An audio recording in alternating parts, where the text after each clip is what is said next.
कभी ऐसा महसूस हुआ है कि हर छोटी बड़ी बात पर कोई ना कोई आपको टोक रहा है?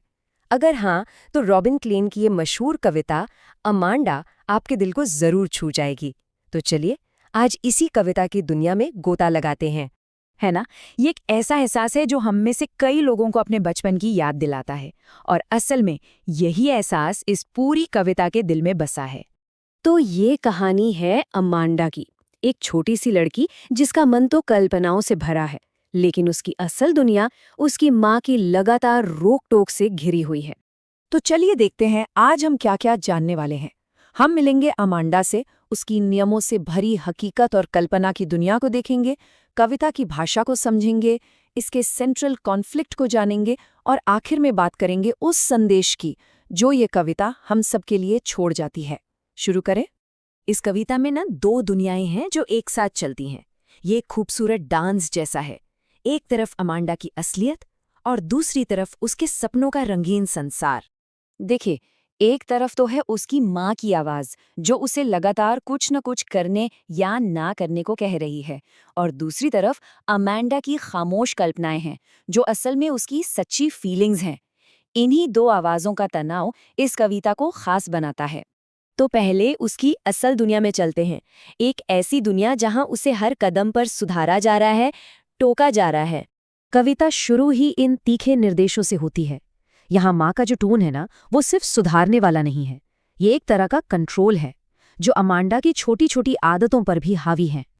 और ये रोक-टोक सिर्फ आदतों तक नहीं रुकती, ये उसकी जिम्मेदारियों तक भी फैली हुई है। होमवर्क, कमरा साफ करना, जूते, मतलब एक ऐसी लिस्ट है जो अमांडा के लिए कभी खत्म ही नहीं होती। तो सवाल ये है कि अमांडा इस सब से बचती कैसे है? वो अपनी कल्पना के पंख लगा लेती है और उड़ जाती है एक ऐसी दुनिया में जहां कोई नियम नहीं है। चलिए उसकी उस खूबसूरत दुनिया की सैर करते हैं। जैसे ही माँ की आवाज गूंजती है, अमांडा का मन कहाँ पहुंच जाता है? एक शांत हरे समुद्र में, जहां वो एक जलपरी है जो मजे से तैर रही है। ये सिर्फ एक सपना नहीं है, समझे, ये उसकी आजादी की चाहत है। एक ऐसी जगह जहां वो अकेली है और अपनी मर्जी की मालिक। और यहाँ देखिए कितना बड़ा कॉन्ट्रास्ट है। जब माँ उसे साफ सफाई के लिए टोकती है तो अमांडा सोचती है, काश वो एक अनाथ होती जो धूल में आजादी से खेल रही है। मतलब उसके लिए वो खामोशी और आजादी एक साफ सुथरे घर से कहीं ज्यादा कीमती हैं। और फिर वो बनती है रेपंजल। लेकिन कहानी में एक ट्विस्ट है। अमांडा की रेपंजल अपने बाल कभी नीचे नहीं गिराएगी। क्यों? क्योंकि उसे कोई राजकुमार नहीं चाहिए, उसे तो बस अपनी शांति और अकेलापन चाहिए।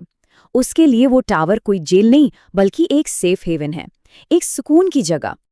अब कहानी तो हमने समझ ली, पर इस कविता का जो असली जादू है ना, वो इसकी भाषा में छिपा है। कवि ने कुछ बहुत ही स्मार्ट तकनीकें इस्तेमाल की हैं। चलिए देखते हैं। एक तकनीक है अल्यूजन, जिसे हिंदी में संकेत कहते हैं। इसका सीधा सा मतलब है किसी जानी पहचानी कहानी या किरदार का जिक्र करना। जैसे हम कभी कभी किसी फिल्म का फेमस डायलॉग बोल देते हैं ना, बस वही। तो कविता में जलपरी और रपंजल का जिक्र, यही अल्यूजन है। ये सिर्फ कहानियां नहीं है। जलपरी का मतलब है आजादी और रपंजल का मतलब है सुकून भरा अकेलापन। ये दोनों किरदार अमांडा के दिल की बात बताते हैं। दूसरी मजेदार चीज है मेटाफर या रूपक। इसमें हम एक चीज को दूसरी चीज जैसा बताते हैं, पर सीधे सीधे। जैसे ये कहना कि वो तो शेर है, मतलब वो बहुत बहादुर है। जब अमांडा कहती है खामोशी सुनहरी है, मतलब साइलेंस इज गोल्डन, तो इसका मतलब सिर्फ ये नहीं कि खामोशी अच्छी है। इसका मतलब है कि उसकी दुनिया में खामोशी सोने जितनी कीमती और उतनी ही रेयर है। बस एक लाइन और हमें उसकी पूरी हालत समझ आ जाती है। तो इन सब बातों का निचोड़ क्या है? इस कविता का सेंट्रल आइडिया क्या है? ये एक जंग है। एक तरफ है कंट्रोल और दूसरी तरफ है आज़ादी। तो देखिए, यही है वो गहरा अंतर। एक तरफ है डांट, नियम, उम्मीदों का बोझ यानी कंट्रोल, और दूसरी तरफ है सुकून, खामोशी, अपनी मर्जी यानी आजादी। पूरी कविता इन्हीं दो दुनियाओं के टकराव की कहानी है। कविता का जो अंत है ना, वो दिल को छू जाता है। माँ उसे मूडी होने के लिए डांटती है, लेकिन इस बार अमांडा कोई सपना नहीं देखती, वो बस चुप है। और ये चुप्पी बहुत कुछ कहती है। ऐसा लगता है जैसे लगातार दबाव ने उसकी कल्पना की उड़ान को भी रोक दिया है। तो आखिर में ये कविता सिर्फ अमांडा के बारे में नहीं है, ये हर उस बच्चे की कहानी हो सकती है जो अपनी जगह बनाने की कोशिश कर रहा है। और ये हम सबको बचपन, पेरेंटिंग और कल्पना की ताकत के बारे में एक जरूरी संदेश देती है। ये कविता हमें याद दिलाती है कि बच्चों को बढ़ने के लिए एक सुरक्षित माहौल चाहिए। उन्हें अनुशासन की जरूरत है, लेकिन उन्हें अपनी कल्पना की उड़ान भरने और खुद को खोजने की आज़ादी भी मिलनी चाहिए। डिसिप्लिन और फ्रीडम के बीच एक बैलेंस बनाना बहुत ज़रूरी है। और आखिर में कविता हमें एक बहुत बड़े सवाल के साथ छोड़ जाती है। हेल्पफुल गाइडेंस और नुकसान पहुंचाने वाले कंट्रोल के बीच वो पतली सी लाइन क्या है? हम सबको ये सोचने की ज़रूरत है कि हम आने वाली पीढ़ी को रास्ता तो दिखाएं, पर उनके पंख ना काटें। इस पर सोचिएगा ज़रूर।